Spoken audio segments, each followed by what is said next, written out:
Can I help you? Good morning. Vault-Tec calling. Good morning. Isn't it? Just look at that sky out there. Oh my God! Hold on!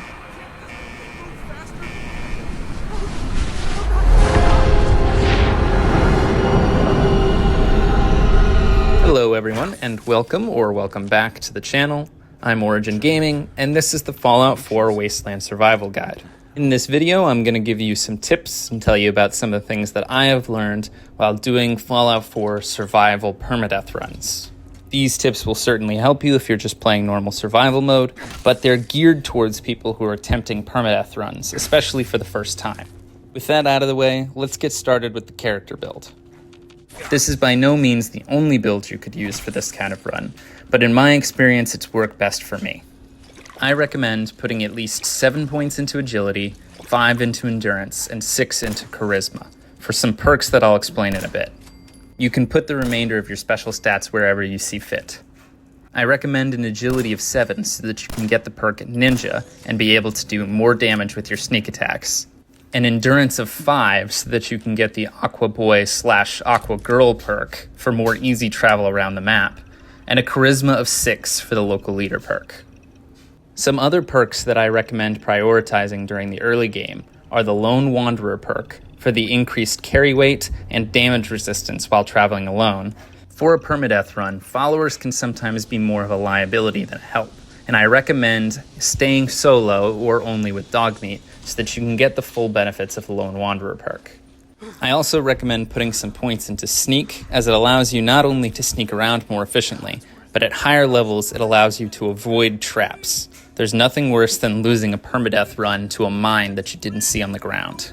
Also, don't forget that you can grab the special book in Sean's room in Sanctuary in order to increase one of your stats by 1. Now let's talk about some more generalized tips. My first tip is to loot everything in the early game. Take the time to loot the Vault, Sanctuary, and the Red Rocket before you even move on to Concord. You can stash the excess stuff at Sanctuary or Red Rocket, depending on which you prefer to use as a starting base. My second tip is to use the settlement system to your advantage. This is why I recommend taking the local leader perk, as without fast travel, being able to move your materials around the map and have access to everything across the map is hugely helpful. Even if settlement building isn't your thing, you don't have to make aesthetic settlements in order to make ones that are functional. You can make basic outposts throughout the map and stash gear as well as water and beds there so that you can come back to settlements that are close to you no matter where you're exploring. My third tip would be to focus on building up your gear in the early game. Take the time to gather unique weapons like the Deliverer, Righteous Authority, or Overseer's Guardian in the early game, and you'll have a much easier time in the late game. While collecting these weapons, do what you can to upgrade your armor and power armor as much as possible. My fourth tip is to use stealth whenever possible and power armor when it isn't. Fusion cores are hard to come by in the early game, so make sure you save them for those moments where you really need them. My fifth tip is that knowledge of the enemy types and placements around the map is crucial. You need to be aware of enemies such as the Raider in power armor with a fat man who sits on the bridge in Lexington and can kill you in a single shot. If you've played through Fallout 4 as many times as I have, you remember where a lot of these enemies are. But if you haven't, make sure you take the time to scout out areas before you just dive straight into them. This leads me to my next tip, which is perhaps the most important on this list. Patience is key.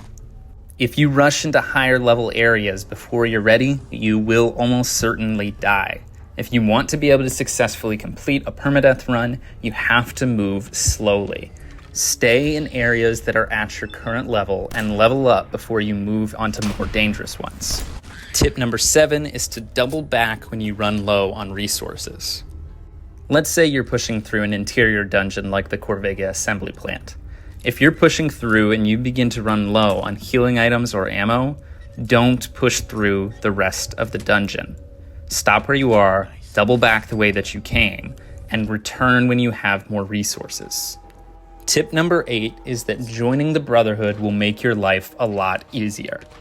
You can, of course, join whatever faction you prefer, but the Brotherhood has the advantage of vertibirds, easy access to power armor, and during their main quests, you often have backup in the form of Brotherhood Knights or Paladins. That being said, for tip number 9, I would recommend staying with the Institute as long as possible. Whether this means siding with them fully or siding with the railroads that you're with them all the way to the end, the Institute teleporter is super handy to have on survival mode. My next tip is to try and always eat cooked meat or other food that's rad free, as it's not just about the rads, but also about illnesses. Any action that irradiates you increases your chances of catching an illness. However, if you do happen to get sick, you can actually sleep through that illness. Make sure you eat and drink beforehand, then sleep for 24 hours. If the illness doesn't go away, keep repeating this process until it does. Eventually it will. Tip number 12 is to set up water purifiers at a settlement. When a settlement is producing more water than it needs, you can grab purified water from the workshop. This takes away your need to worry about thirst and gives you a good healing item that you can sell the excess for a good amount of caps. Tip number 13 is to use Buffjet when you're in dire circumstances. Buffjet slows down time and gives you an immediate health boost, giving you the ability to get out of almost any situation, even if you're surrounded by enemies. Tip 14 is to build up adrenaline before going on dangerous missions. Every 5 enemies that you kill without sleeping adds an extra 5% of damage to your damage modifier, up to a maximum of 50%. Tip number 15 is to be aware of Deathclaws, Sentry Bots, Assaultrons, Mirelurk Queens, and other high-level enemies. Everything on this list and everything that you look at that has a skull next to its name has the potential to instantly end your run. For example, even if you have full T60 power armor on, a Mirelurk Queen can still absolutely destroy you with her poison attack. If possible, it is better to avoid most of these enemies than take them on, or at the very least, take them out from a distance where they don't even have the opportunity to attack you. Tip 16 is like tip 15, except it's specific locations rather than enemy types. Some areas that I recommend using extreme caution include Green Tech Genetics, the Glowing Sea, Libertalia, Lexington, the Corvega Assembly Plant, downtown Boston, Cambridge, the Castle, Fort Hagen, the FEV Lab and the Institute, and others. All of these locations either ended or nearly ended one of my permadeath runs in the past. There are certainly many more locations around the Commonwealth that are dangerous, but these are among the worst. Tip number 17 is to use the Minutemen artillery to help you clear exterior locations. This is especially helpful for raider and gunner camps.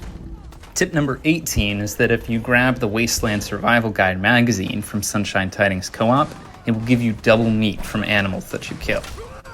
Tip number 19 is to use Hangman's Alley as your base of operations from the mid-game onward, as its central location and proximity to Diamond City are very helpful.